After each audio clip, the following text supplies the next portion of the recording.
muraho neza abo turi kumwe badukurikiye muri uyu mwanya, reka tubahe ikaze twongere tubane. Ariko mbere yo kubana ikiganiro, reka dusenge Imana kugira ngo dutangize ikiganiro cyacu cyiza cya buri gihe. Data wera uri mu ijuru, turagukeneye, turagushaka, tugushimira ku neza yawe n'urukundo rwawe rwinshi utwereka buri munsi, kubera ko uduhaye ubuzima tukaba twongeye kuboneka muri uyu mwanya. Ishimwe ni ryawe. Iki kiganiro tukuraritsemo ubone natwe mu itangiriro ndetse kugeza mu isoza, zose kubishaka mu izina rya Yesu, amen. Turi kumwe namwe ibihe byinshi, twongeye kubaha ikaze n'ubundi. Abadukurikira buri gihe turabakunda kandi turabishimira, kubana namwe ni byiza.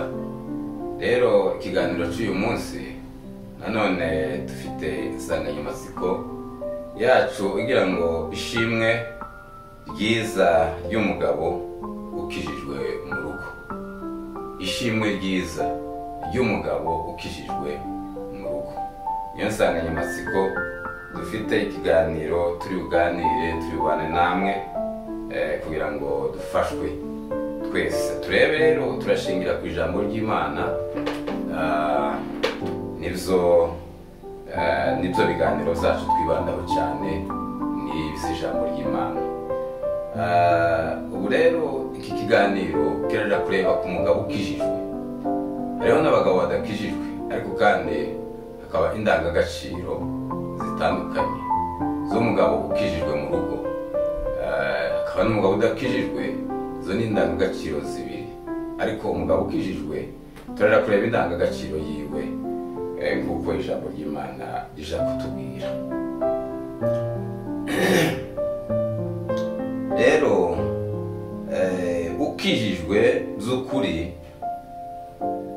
akanayoboka, umugabo ukijijwe by'ukuri akanayoboka, dore ibimuranga ni ibingibi dushingiye ku ijambo ry'Imana. Ijambo rya mbere, ayobora urugo rwe neza, cyangwa amenya kuyobora abo mu rugo rwiwe neza. Iyo ni indangagaciro ya mbere y'umugabo ukijijwe mu rugo akanayoboka. Reka dusome icyanditswe mu ijambo ry'Imana, turebe urwandiko rwa Timoteyo wa mbere ibice 3:5. Bibiliya iravuga gutya ngo, mbese utazi gutegeka abo mu rugo rwe yabasha ate kurinda itorero ry'Imana? Iri ni ijambo ry'Imana ruvuga ko umugabo ukijijwe ufite indangagaciro ya gikirisitu ayobora neza abo mu rugo rwiwe. Biravuga ngo, niko biritubwiye ngo, ese umuntu utazi kuyobora urugo ngo ni gute yashobora kuyobora itorero? Ubundi itorero rya mbere ni urugo rwawe, ni urugo rw'umuntu. Ni ukuvuga ko ni itorero rikomeye, ni itorero ryiza rifite ibiriranga. Ni ukuvuga ko muri uwo mwanya umuntu iyo aje kuyobora itorero ririya ry'abantu benshi, ubanza kumenya ko n'iry'abantu bakeya washoboye kumenya kuriyobora, kubera ko ubwinshi n'ubundi bw'abantu buhera kuri babiri. Umuntu utazi kuyobora urugo rwiwe rurimo abantu babiri cyangwa barenze babiri, ntibishoboka kuko yashobora kuyobora n'itorero. Bibiliya iratubwiye ngo, ese umuntu utazi kuyobora urugo rwiwe ni gute yashobora kuyobora n'itorero? Ntibishoboka. Aho ngaho niho umuntu arebera, cyangwa umuntu ashobora kwireberamo muri ico cyanditswe. Nimba ushobora kuyobora urugo rwawe urimo abantu barenze umwe, ushobora no kuyobora itorero. Ijambo rindi rikurikira, umugabo ufite ishimwe mu rugo rwiwe, uzi kuyoboka neza akanayobora abo mu rugo rwiwe. Ikindi kimuranga, akunda umugore we urukundo rwa agape. Aza akunda umugore wiwe, cyangwa akunda umugore wiwe urukundo rwa agape, rwitwa agape. uru rukundo rwa agape rero nirwo agomba gukunda umugore wiwe. Hariho inkundo zigera kuri 3. Urukundo rwitwa ngo ni urwa phileo, rwo ni urukundo rw'inyungu. Hakaba n'urundi rukundo nanone rwitwa ngo ni eros, rukaba urukundo rw'impamvu. Uru rukundo rwa gatatu ni urukundo rwitwa agape, rwo ni urukundo rw'Imana rutagize icyo rushingiyeho, rukunda abantu bose, rukunda buri Imana ikunda bose, ikunda ababi n'abeza, kandi irabategereza kandi ikabashaka bose kuko bayisanga. Uru rukundo nirwo dukenewe, nirwo umugabo akeneye gukunda umugore wiwe, rutagira ikindi rushingiyeho. Iyo rufite icyo rushingiyeho, ya mpamvu cyangwa inyungu, iyo bishize urukundo rurashira. Ariko runo rukundo umugore agomba gukundwa n'umugabo wiwe. Reka dusome mu Befeso, urwandiko rwa Befeso bice 5 umurongo wa 25. 5:25 haravuga ngo bagabo mukunde abagore banyu kuko Kristo yakunze itorero akaryitangira. Yesu nashimwe. Iyi ni inshingano y'umugabo mu gukunda umugore wiwe. No kuvuga uru ni rwo rukundo rwa agape. Umugabo agomba gukunda umugore wiwe, niko ijambo ry'Imana tubwiye ngo bagabo mukunde abagore banyu kuko Kristo yakunze itorero akaryitangira. Uru ni urukundo rwiza rw'indangagaciro, rufite indangagaciro, n'indangagaciro y'umugabo mu rugo, umugabo ukijijwe. Buriya kera abagabo batari bakizwa, abantu batari bakizwa, agakiza katari kaza, ni ukuvuga ko abagabo abapagana badakijijwe hari imyitwarire yabarangaga. Ubundi abagore ni nkaho bakoraga basa nkaho badafite ubwisanzure, kubera ko bakoraga nk'abakozi. Nabwo n'ubu abagabo badakijijwe usanga kenshi bayobora ingo zabo cyangwa se bayobora abagore babo nk'abayobora abakozi. Ugasanga ni ikibazo gikomeye. Ariko iyo umugabo yakijijwe asabwa gukunda umugore wiwe, ngo kwa kundi Kristo yakunze itorero. Niko Pawulo yahuguye Abanyefeso ngo bagabo mukunda abagore babo, kubera ko na Kristo yakunze itorero. Ubundi itorero rigereranywa n'umugeni wa Kristo.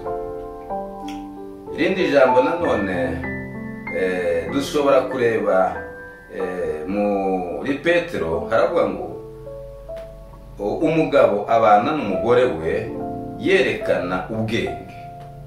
Umugabo azabana n'umugore wiwe yerekana ubwenge. Ubwenge nibwo buzabwubaka urugo.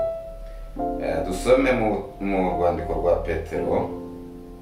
Mu rwandiko rwa Petero dusome Petero igice wa mbere bice 3 umurongo wa 7. 3:7 Petero. Bibiliya iravuga ngo namwe bagabo nuko mubane n'abagore banyu mwerekana ubwenge mu byo mubagirira, kuko bameze nk'inzabya zidahwanye namwe gukomera, kandi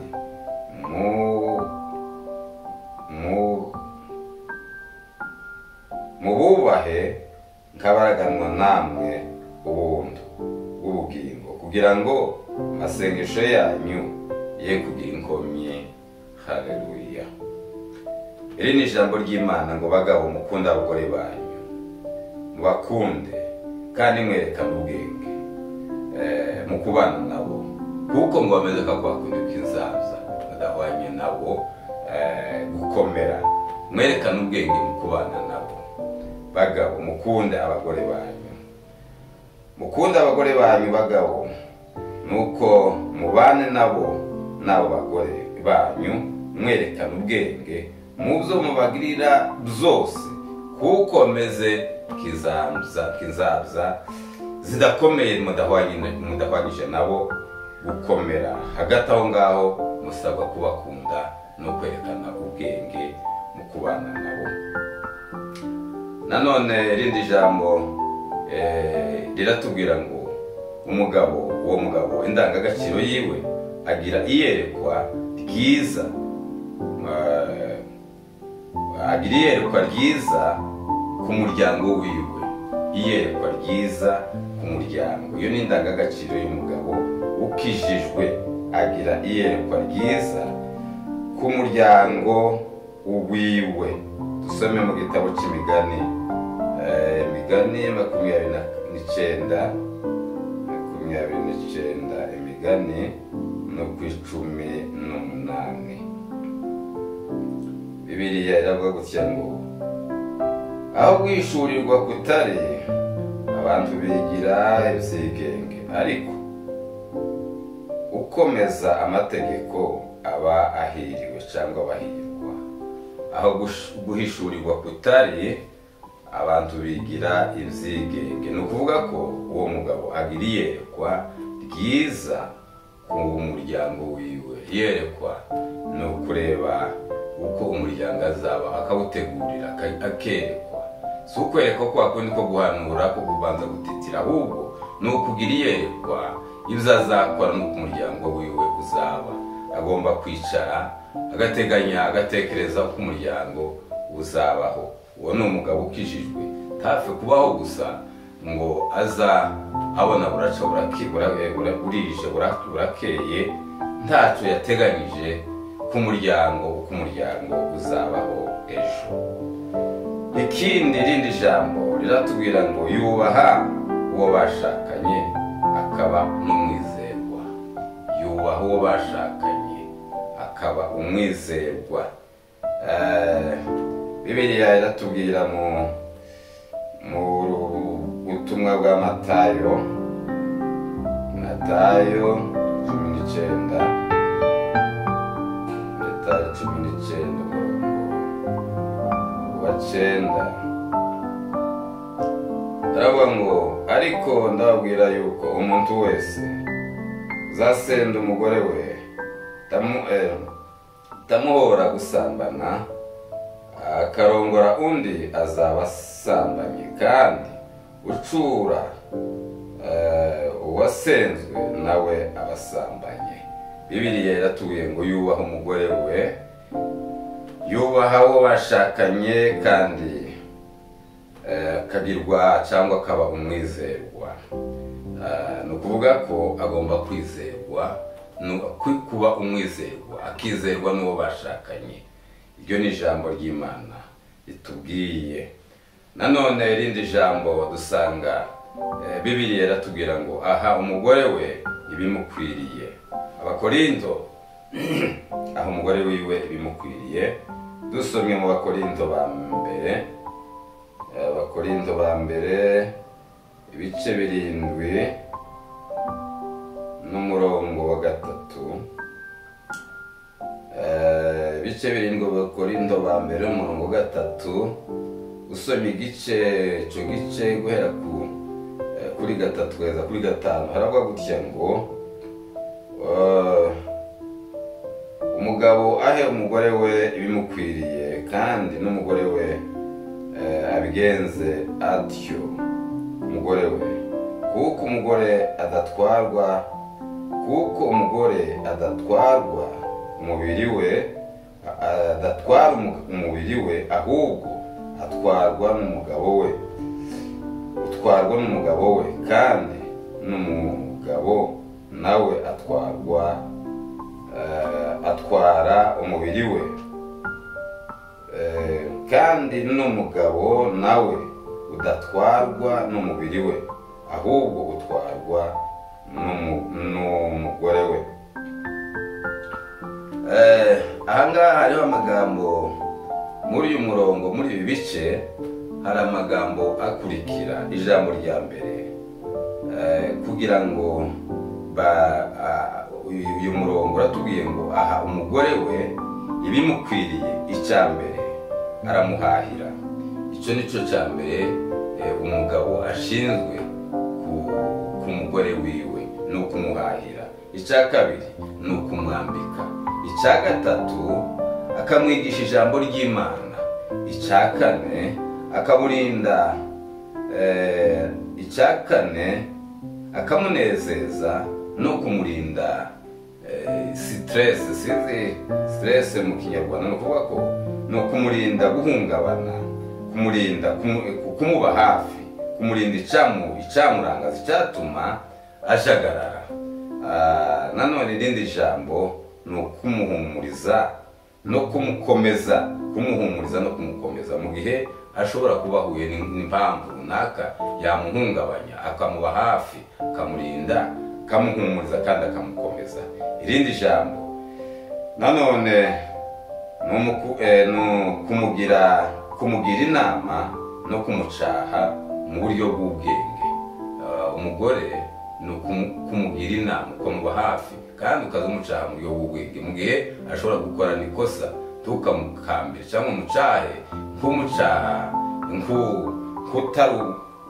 nk'utari uwawe wa bugufi, ahubwo mucahe mu bwenge, mu nama nziza. Muri ico gihe azakumva kandi muzabana neza. Ikindi ni ukumushakira icyo gukora, kumushakira icyo gukora akaba afite icyo gukora.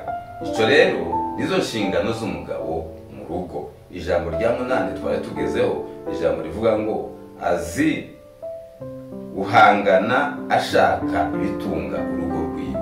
Uwo ni umugabo ukijijwe, azi guhangana no gushaka ibitunga urugo rwiwe. Ashobora kugenda agakora kuko ni inshingano z'umugabo gukorera urugo rwiwe, agahangana, agakora imirimo iruhije, akayishakisha kugira ngo urugo rwiwe rubeho neza. Izi rero ni inshingano n'indangagaciro z'umugabo mu rugo rwiwe. Iyo tugende muri izo ndangagaciro tugaragaza agaciro k'umugabo ukijijwe. Umugabo ukijijwe nizo ndangagaciro za Bibiliya zishobora kumuranga. Bavandimwe banyumva, bavandimwe turi kumwe, tube dufite umuco w'umugabo ukijijwe.